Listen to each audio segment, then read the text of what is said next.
Lá no começo, cara, tu usou um termo que tu disse assim, depois a gente pode falar sobre isso, que é talvez a gente já tenha falado e talvez sem usar esse nome aqui, que é o swap cambial sem o dólar. O que é isso? O que é um swap cambial?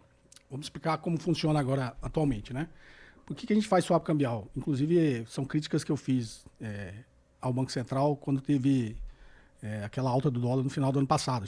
Passou de 6, foi para tanto, e o Banco Central, na minha visão, demorou a intervir no mercado, né? Porque o Banco Central tem reservas internacionais suficientes para enfrentar o mercado. Dando mais um passo atrás. Desculpa se eu me alongar um pouquinho mais. Pode dar. Quando o George Soros quebrou o Banco da Inglaterra, ficou famoso, foi porque ele apostou contra a libra esterlina, né?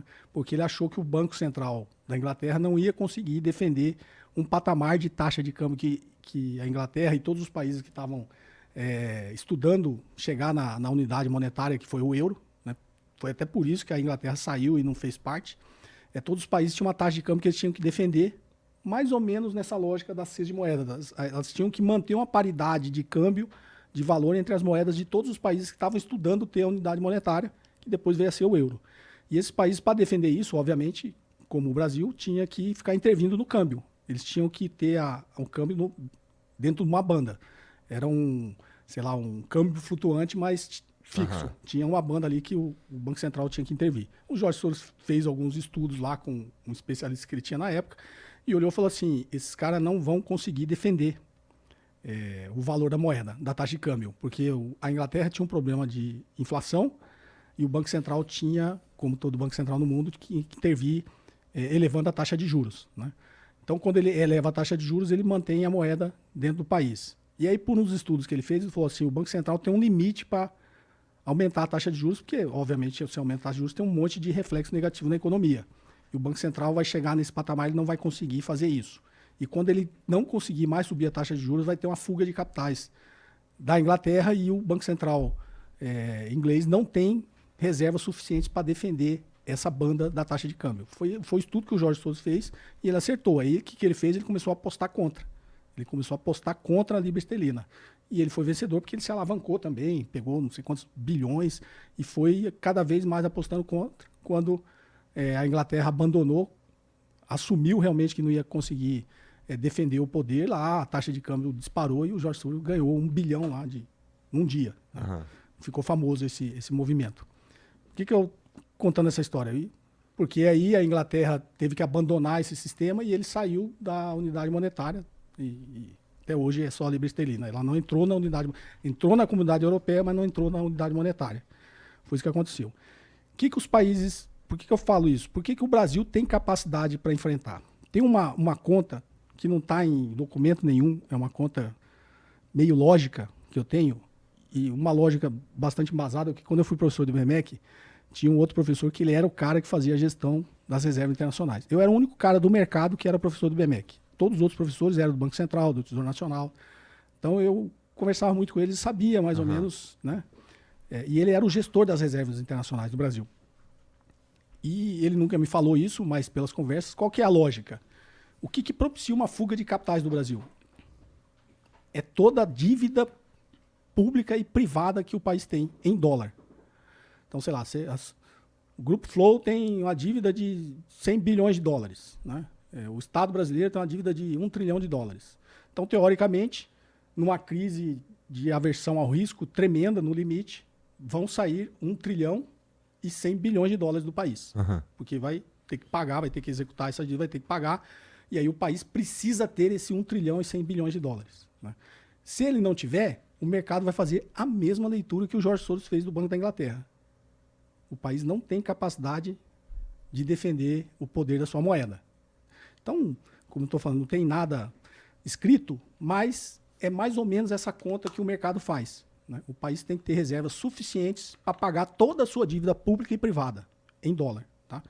Então, as reservas que o Brasil já chegou de passar de 400 bilhões de dólares, sempre foram suficientes nessa conta para pagar toda a dívida, porque o Brasil quase não tem mais dívida externa, pública, mas para pagar quase toda a fuga de capitais que seria para pagar as dívidas de todas as empresas do Brasil em dólar. Então, é como se eu tivesse um canhão aqui falando, não adianta você apostar contra a moeda brasileira, porque eu tenho um canhão aqui que eu derrubo todo mundo. Aham. Pode sair todo mundo amanhã. Eu tenho 400 bilhões de dólares para pôr no mercado. Então, não apostem contra a minha moeda. No limite é esse o recado que as reservas internacionais do Brasil dá para o mercado. Então, o Brasil tem reservas internacionais suficientes para defender o poder da moeda. Tá?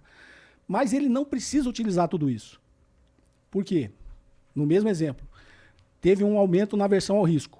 Né? Aí, os investidores estrangeiros fogem. Vende aqui os ativos dele e fogem. Então, o que desestabiliza a taxa de câmbio? É um desequilíbrio entre compra e venda, como tudo. Tem muita gente indo embora, tem que comprar dólar, converter o real dele em dólar para ir embora. Aí ele está na ponta compradora de dólar. Aí o dólar se valoriza, a taxa de câmbio dispara. Então, sempre que há uma fuga de capitais saindo do Brasil para fora, é o que impacta a alta do dólar. Tá? Só que tem muita gente que não está nessa ponta porque ele quer ir embora para o Brasil, porque ele quer se proteger. Então, mesmo exemplo, o Grupo Flow aqui tem uma fatura para pagar daqui 100 dias de 100 mil dólares. Daqui 30 dias de 100 mil dólares. E aí o Igor está aqui vendo a contabilidade e fala, putz, gerou esse negócio do Trump aí, o dólar está subindo. Cara, não vou correr o risco, não. Vou comprar os 100 mil dólares hoje porque eu tenho uma fatura para pagar daqui a um mês. Uhum. O Banco Central sabe disso. O Banco Central tem mapeado quem está comprando dólar para se proteger e quem está comprando dólar para sair do país. O que o Banco Central faz? Um contrato de swap cambial. Eu chego para você, Igor, e falo assim, Igor, sua fatura é de 100 mil dólares, você está comprando 100 mil dólares porque você tem uma fatura para pagar. Fala o seguinte, vamos fazer um contrato aqui de swap cambial. Eu te dou os 100 mil dólares daqui 30 dias e você me paga a taxa de juros. A variação da taxa de juros de hoje até daqui 30 dias. O contrato de swap cambial é isso. É uma troca de dólar por taxa de juros. Então, o Banco Central, nessa operação, ele não usa reserva internacional. Ele tem um custo, que é pagar, obviamente, a variação do dólar, quando ele for te entregar o dólar, e vai receber taxa de juros e vai, se for uma diferença negativa, ele vai assumir o prejuízo. Mas ele não vai usar a reserva internacional. Então, uma boa parte do dinheiro que entra nesses movimentos do mercado no aumento da aversão ao risco são de empresas querendo se proteger. Ele não quer pagar a variação. Tá?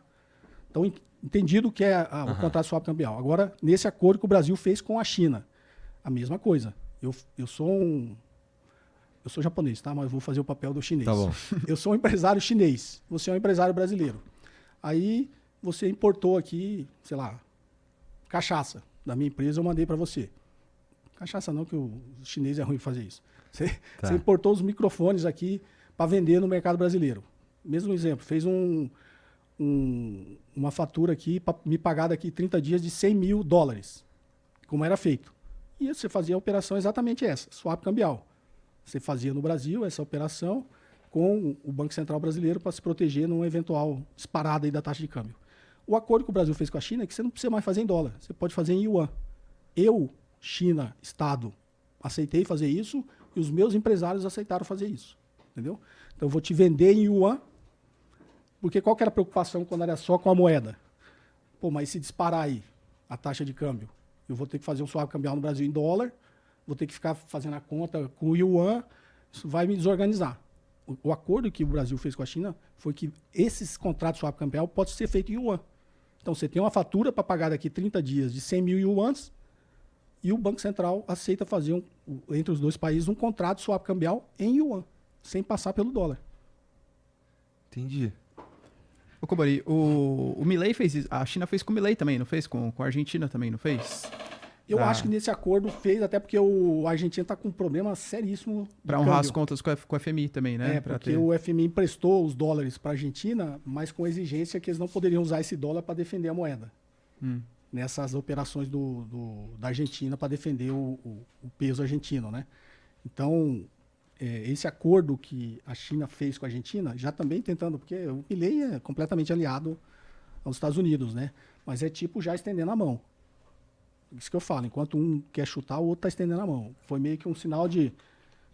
Mesmo sabendo que você está aliado lá, ó, se você tiver algum problema aí na taxa de câmbio, eu aceito fazer um swap cambial com você em uma